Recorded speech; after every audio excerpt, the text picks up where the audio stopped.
الحمد لله نحمده ونستعينه ونستغفره ونؤمن به ونتوكل عليه ونعوذ بالله من شرور أنفسنا ومن سيئات أعمالنا من يهده الله فلا مضل له ومن يضلل فلا هادي له ونشهد أن لا إله إلا الله وحده لا شريك له ونشهد أن سيدنا ومولانا محمدا عبده ورسوله صلى الله عليه وعلى آله وأصحابه وبارك وسلم تسليما كثيرا كثيرا. أما بعد فأعوذ بالله من الشيطان الرجيم. بسم الله الرحمن الرحيم. يا أيها الناس ضرب مثل فاستمعوا له إن الذين تدعون من دون الله لن يخلقوا ذبابا ولو اجتمعوا له وإن يسلبهم الذباب شيئا لا يستنقذوه منه ضعف الطالب والمطلوب. قال النبي صلى الله عليه وسلم إن الله خلق آدم على صورته أو كما قال النبي عليه الصلاة والسلام. رب اشرح لي صدري ويسر لي أمري واحلل عقدة من لساني يفقهوا قولي. معزز سامعین کرام، پچھلی جمعہ آپ حضرات کے ساتھ مشاورت کیا گیا تھا اسکاٹ لینڈ کے سائنسدان نے جو بھیڑیے پر تجربہ کیا تھا اور جس نے دعویٰ کیا انسانوں کو بنانے کا بغیر ازدواجی عمل کے، اس سے بظاہر اللہ کے خالق ہونے میں شبہ نظر آ رہا تھا اور اللہ کے دعوے کی تردید ہو رہی تھی بظاہر، جس میں اللہ نے فرمایا کہ مخلوق ایک مکھی کو بھی نہیں پیدا کر سکتی، اور سورہ واقعہ میں اللہ نے فرمایا أَأَنْتُمْ تَخْلُقُونَهُ أَمْ نَحْنُ الْخَالِقُونَ، پیدا کرنے والے تم ہو یا پیدا کرنے والے ہم ہیں. خالقیت کی صفت خاص اللہ کے لیے ہے. اللہ کے علاوہ دنیا میں کوئی بھی خالق نہیں بن سکتا، نہ ہوا ہے نہ آئندہ ہوگا. تو پھر سوال یہ پیدا ہوتا ہے کہ اس نے جو بھیڑیے کی ہم شکل بھیڑیا پیدا کر دیا اور دعویٰ کیا کہ انسان بھی بنا ڈالیں گے اور کئی شواہد بتلا رہے ہیں کہ انسان بن جائے گا. تو ایسی صورت میں اگر کوئی ہم سے یہ سوال کرے کہ تمہارے قرآن کے چیلنج کا جواب مل گیا، تمہارے خدا کے چیلنج کا جواب مل گیا، تو ہم مومن اور مسلمان ہونے کے ناطے اس کا کیا جواب دیں گے؟ اللہ نے کہا کہ مکھی نہیں بنا سکتے اور سائنسدان بھیڑیا بنا رہا ہے، بکرا بنا رہا ہے اور انسان بنانے کا دعویٰ کر رہا ہے اور کر گزرے گا، وہ حالات بھی بتلا رہے ہیں. تو ہم مومن اور مسلمان ہونے کی وجہ سے اس کا کیا جواب دیں گے؟ اس وجہ سے اس بحث کو میں نے اٹھایا تھا. یہ کائنات جو اتنی وسیع نظر آ رہی ہے ہمیں، یہ ساری کی ساری اللہ کی مخلوق ہے، اللہ کی بنائی ہوئی ہے. اور کائنات کے ذرے ذرے پر اللہ کا حکم حاوی ہے. اسی وجہ سے امام ابو حنیفہ رحمۃ اللہ علیہ سے پوچھا گیا کہ ایک علاقہ ایک جزیرہ ایسا ہے، فرض کیجیے اسے تو نہیں ہے، اگر کوئی ایک جزیرہ ایسا نکل آئے، جزیرہ اسے کہتے ہیں جو پانی کے درمیان میں ہو اور اطراف پانی گرا ہوا ہو، اور وہاں نہ تو نبی کی نبوت کا اعلان ہوا ہو یعنی بات پہنچی ہو، اور نہ ہی خدا کی توحید کا بیان وہاں تک پہنچا ہو، کوئی مبلغ وہاں تک پہنچا نہیں اور کوئی داعی وہاں تک پہنچا نہیں، نہ انہیں نماز معلوم، نہ روزہ معلوم، نہ خدا معلوم، نہ رسول معلوم، نہ ولی معلوم، نہ قرآن معلوم، نہ حدیث، کچھ بھی معلوم نہیں، تو ایسے لوگوں کے بارے میں اللہ کیا سوال کریں گے؟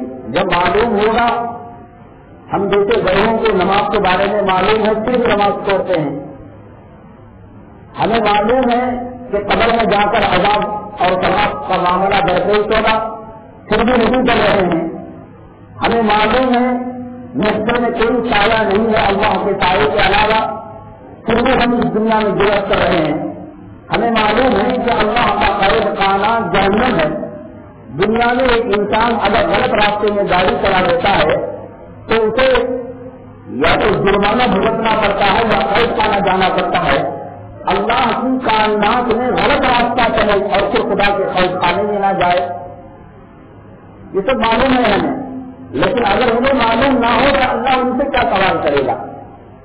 نماز کے بارے میں پوچھے تو نماز کے بارے میں علم نہیں ہے، حج کے بارے میں پوچھے حج کی حدیث پہنچی نہیں ہے، زکات کے بارے میں پوچھے زکات کی معلومات نہیں، اللہ کیا سوال کرے گا؟ امام اعظم ابو حنیفہ رحمۃ اللہ علیہ نے فرمایا اللہ تبارک تعالیٰ ان لوگوں کو توحید کے بارے میں سوال کریں گے، اللہ کے ایک ہونے کے بارے میں ان سے سوال کیا جائے گا۔ تو حضرت خدا نے پوچھا کہ اللہ کی توحید کا علم تو ان تک نہیں پہنچا، جب کوئی مبلغ نہیں گیا، کوئی داعی نہیں گیا تو توحید کا پتہ کیسے لگ گیا؟ امام صاحب رحمۃ اللہ علیہ نے فرمایا کہ توحید کا علم حاصل کرنے کے لیے داعیوں اور مبلغوں کی ضرورت نہیں ہے، صرف اللہ کی وحدانیت کا اقرار کر رہا ہے، چاند اللہ کی وحدانیت کا اقرار کر رہا ہے، سمندر اللہ کی وحدانیت کا اقرار کر رہا ہے، یہ زمین اللہ کی وحدانیت کا اقرار کر رہی ہے، یہ آسمان بغیر ستونوں سے جو قائم ہے اللہ کی وحدانیت کا اقرار کر رہا ہے، جس میں تھوڑی بہت عقل ہو وہ اپنی عقل سے پہچان لے گا کہ اتنے بڑے سورج کو وقت مقررہ پر نکالنے والی ذات یہ اللہ کی ذات ہے، وقت مقررہ پر غروب کرانے والی ذات یہ اللہ کی ذات ہے، ستاروں کو اپنے محور پر گھمانے والی ذات یہ اللہ کی ذات ہے۔ تو کائنات کا ذرہ ذرہ اللہ کے وجود کا پتہ دیتا ہے، اللہ کے موجود ہونے کا پتہ دیتا ہے۔ اسی وجہ سے اللہ جل جلالہ نے فرمایا پورے راشیہ کے اندر افلا ينظرون الى الابل كيف خلقت والى السماء كيف رفعت والى الجبال كيف نصبت والى الارض كيف فتحت۔ اس زمانے کے جو عرب کے جدو تھے، عرب کی جو جاہل قوم تھی، وہ اوپر نگاہ اٹھاتے تو آسمان نظر آتا، نیچے دیکھتے تو زمین نظر آتی، سامنے دیکھتے تو اونٹ نظر آتے، دائیں بائیں دیکھتے تو پہاڑ نظر آتے۔ اللہ تعالیٰ نے فرمایا کہ کتنے بڑے بے وقوف ہیں کم وقت ہیں یہ لوگ، تو آسمان کو دیکھ کر، زمین کو دیکھ کر، پہاڑوں کو دیکھ کر، اونٹوں کو دیکھ کر اور کائنات کے علامتوں کو دیکھ کر پھر بھی میرے اکیلے ہونے کا اقرار نہیں کرتے، تو ان کے سامنے یہی چیزیں تھی۔ افلا ينظرون الى الابل كيف خلقت، وہ ان کو نہیں دیکھتے، والى الجبال پہاڑوں کو نہیں دیکھتے، والى الارض کیا زمین کو نہیں دیکھتے۔ اس چھوٹی موٹی چیزیں جو انہیں نظر آ رہی تھی انہوں نے اللہ کی وحدانیت کا اقرار تھا۔ یہ ساری کائنات اللہ تبارک تعالیٰ کے بندے بنائے نظام پر چل رہی ہے، یہ منمانی طریقے سے وجود میں نہیں آ رہی۔ زمانے جاہلیت میں بلکہ 18ویں صدی سے پہلے جب سائنس کا وجود نہیں ہوا تھا اور سائنسی علم منظر عام پر نہیں آیا تھا، تو اس رہتے اور اس کے سبب کا پتہ نہیں چلتا تو کہتے تھے کہ خدا اسے کر رہا ہے. سورج کے بارے میں دیکھتے کہ سورج نکل رہا ہے, طلوع ہو رہا ہے, غروب ہو رہا ہے. چاند دیکھتے کہ بڑھ رہا ہے, گھٹ رہا ہے. ستاروں کو دیکھتے کہ گردش کر رہے ہیں. سمندر میں دیکھتے جوار بھاٹا آ رہا ہے, طوفان آ رہا ہے, تھم رہا ہے. زلزلے کو دیکھتے کہ زلزلہ آ رہا ہے اور ختم ہو رہا ہے. اور جب انہیں ان کے اسباب کا پتہ نہیں چلتا تو وہ لوگ کہتے تھے اسے خدا کر رہا ہے. یعنی جس چیز کا علم نہیں ہوتا اپنی جہالت کو خدا کی طرف منسوخ کر دیتے اور یہ کہتے کہ اسے خدا کر رہا ہے.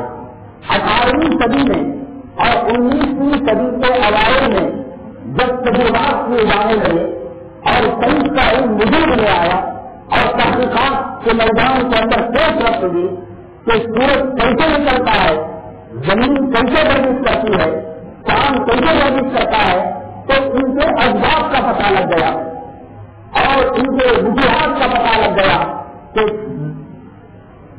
سمندر کے اندر جو طوفان آتی ہے وہ چاند کی کشش کی وجہ سے آتی ہے اور موسم میں جو گرمی آتی ہے وہ زمین کے محور میں تبدیلی کی وجہ سے آتی ہے, گردش کی وجہ سے آتی ہے. اور پھر زلزلے جو آتے ہیں گیس اور بخارات کے اٹھ جانے کی وجہ سے آتے ہیں. جب انہیں اسباب کا پتہ لگ گیا تو خدا کا انکار کرنے لگے. سائنسدانوں کو مذہب سے الرجی ہے. سائنسدان مذہب بیدار ہوتے ہیں. سائنسدان اللہ کی وحدانیت کا اقرار نہیں کرتے, خدا کی قدرت کا اقرار نہیں کرتے. وجہ اس لیے ہوتی ہے کہ وہ چیزوں کے تغیر اور تبدل اور ان کے ترقی اور عروج کے اسباب کو پہچانتے ہیں. مثال کے طور پر مرغی کے انڈے سے بچہ نکلتا ہے اور جب تک انہیں اس بات کا علم نہیں تھا ایک ننھی کی مخلوق مرغی کا جو بچہ ہوتا ہے وہ انڈے کے کھول کو کیسے کھولتا ہے اور کیسے باہر آتا ہے, ایک نہایت تعجب آمیز بات تھی. جب انہیں اس پر ریسرچ نہیں کیا اور اس کی تحقیق اور گہرائی میں نہیں گئے تو اسے خدا کی طرف انہوں نے منسوخ کر دیا کہ خدا کی قدرت کا نمونہ ہے. لیکن جب ایسے آلات آ گئے کہ جس سے یہ انڈے کی اندرونی حالات پر تحقیق کر سکتے ہیں اور حالات معلوم کر سکتے ہیں, اس طرح لے سکتے ہیں, تو ان کے پاس یہ نتیجہ آیا. اللہ تبارک تعالیٰ مرغی کے اس ننھے کے بچے کے منہ پر ایک چھوٹی سی چوٹ اتنی طاقتور دیتے ہیں کہ وہ اپنی قوت کے ذرا کا استعمال کرتا ہے تو وہ پھول پھوٹنے لگتا ہے, ٹوٹنے لگتا ہے اور چٹک جاتا ہے اور بچہ اس دنیا سے دوسری دنیا کے اندر آ جاتا ہے. اور اب تک یہ کہہ رہے تھے کہ یہ خدا کی قدرت ہے, لیکن جب اس بات کا انہیں علم ہو گیا اور تحقیقات کے میدان میں سوچ رکھ ہوئی تو کہنے لگے کہ نہیں یہ خدا نہیں کرتا بلکہ اس کے منہ میں سوچ پیدا ہو جاتی ہے جس کی وجہ سے یہ کام کرتے ہیں. تو 18ویں صدی اور 19ویں صدی کے اندر جب کئی سی تحقیقات ہونے لگی تو یہ لوگ خدا کے وجود کا انکار کرنے لگے کیونکہ انہیں اپنے علم کے ذریعے سے اسباب کا پتہ لگ گیا تھا. لیکن یہ اتنی ہی بڑی نادانی ہے اور اتنی ہی بڑی بے وقوفی ہے کہ جیسے کوئی ایک آدمی یہ ٹرین کو دوڑتا ہوا دیکھتا ہے اور دیکھ کر اسے کچھ پتا نہیں, خود بھی ہاتھ میں رہنے والا اور اسے الیکٹرک کا کچھ علم نہیں ہے اور بخاروں کا کچھ علم نہیں ہے اور کچھ کا کچھ علم نہیں ہے, وہ ٹرین کو دیکھ کر وہ کہتا ہے کہ یہ خدا کی قدرت ہے اور یہ خدا کا نمونہ ہے جو ٹرین دوڑ رہی ہے. لیکن جب اسے پتا چل جائے کہ وہی اس کا ایک ڈرائیور ہوتا ہے اور اس کا ایک انجن ہوتا ہے اور اس کا ایک انجینئر ہوتا ہے اور یہ پیٹرول سے چلتا ہے, یہ ڈیزل سے چلتا ہے, یہ بجلی سے چلتا ہے, تو کہنے لگے میں نے وہ خدا کو تو نہیں مانتا بلکہ یہ ڈرائیور چلا رہا ہے اور انجن کی مدد سے چل رہی ہے اور انجینئر کی کار کر رہی ہے. تو جس طریقے سے یہ دیہاتی ایک نمبر کا بے وقوف ہے جو ڈرائیور کو جان کر انجینئر کو جان کر خدا کے وجود کا انکار کر رہا ہے, سائنسی علوم رکھ کر جو خدا کی قدرت کا انکار کر رہے ہیں وہ اس طرح بے وقوف ہے. کیونکہ سوال ایک مرحلے سے گزر کر اگلے مرحلے پر آگے رک جاتا ہے. جسے اب تک پتا نہیں تھا کہ ڈرائیور ہے یا نہیں اور جسے اب تک پتا نہیں تھا کہ انجن ہے یا نہیں جسے اب تک پتا نہیں تھا کہ انجینئر ہے یا نہیں، جب پتا چل گیا تو جو سوال ٹرین پر رکا ہوا تھا وہ انجینئر پر جا کر رک گیا اور ڈرائیور پر جا کر رک گیا۔ اب سوال یہ پیدا ہوتا ہے کہ انہیں کس نے ہدایت دی، یہ کس کی ہدایت پر، انہیں عقل کس نے دی، انہیں چالاکی کس نے دی، انہیں علم دینے والی ذات کون تھی؟ پھر جا کر سوال وہاں پر رک جاتا ہے۔ جیسے کہ انڈے کے بچے پر سوال رک جاتا ہے، پہلے انڈے کے فون پر رکا ہوا تھا اور اس کی چونچ پر جا کر رک جاتا ہے اور یہ سوال پیدا ہوتا ہے کہ چونچ کو پیدا کرنے والی ذات کون ہے؟ تو بہرحال جب یہ سنتی علوم آگے آئے، اسباب کا پتہ لگا، کائنات کے بارے میں تحقیق ہونے لگی، سورج کے بارے میں ریسرچ ہوا، چاند کے بارے میں ریسرچ ہوا، تو کہنے لگے کہ ان کے اندر طاقتیں ہیں اور ان طاقتوں کے بل بوتے پر کائنات کا نظام چل رہا ہے۔ لیکن اللہ تبارک تعالیٰ کا دعویٰ اپنی جگہ پر جن کا کوئی باقی ہے۔ اللہ تبارک تعالیٰ نے اس وقت بھی فرمایا تھا کہ سورج کو دیکھو، چاند کو دیکھو، آسمان کو دیکھو، اور پورے ملک کے پہلے رسول میں اللہ نے فرمایا ہر تمام نیل فطور آسمان کو ایک مرتبہ دیکھو اور 2 مرتبہ دیکھو اور پھر یہ نتیجہ نکالو کہ خدا نے آسمان کو جو بنایا کیا اس کے بنانے میں تمہیں کوئی کمی نظر آتی ہے؟ سورج کو دیکھو، ستاروں کو دیکھو، زمین کو دیکھو، کائنات کے نظام کو دیکھو، ہر تمام نیل فطور کیا تمہیں کوئی کمی نظر آتی ہے؟ اللہ تبارک تعالیٰ کا یہ سوال ابھی باقی ہے۔ وجہ اس لیے ہے اللہ تبارک تعالیٰ نے کائنات کے اندر اس قسم کا نظام جاری رکھا ہے کہ کئی علوم جلتے جلتے ترقی کرتی جائیں گے، بڑھتے بڑھتے اللہ تبارک تعالیٰ کی قدرت پر ہمارا ایمان بڑھتا چلا جائے گا، اللہ تبارک تعالیٰ کے وجود پر ہمارا ایمان بڑھتا چلا جائے گا۔ مثال کے طور پر اللہ تبارک تعالیٰ نے زمین بنائی اور زمین کی گردی کر دی کہ زمین اپنے محور پر گھومتی ہے، قرآن میں بھی اس کا رکھا ہے اور حدیث نبوی صلی اللہ علیہ وسلم میں بھی اس کا اشارہ ملتا ہے کہ زمین گھومتی ہے۔ سائنسدانوں نے یہ کہا کہ دن رات اس وجہ سے آتے ہیں کہ زمین گھومتی ہے، اور انہوں نے کہا کہ 1 گھنٹے میں 1000 میل کے رفتار سے زمین گھوما کرتی ہے۔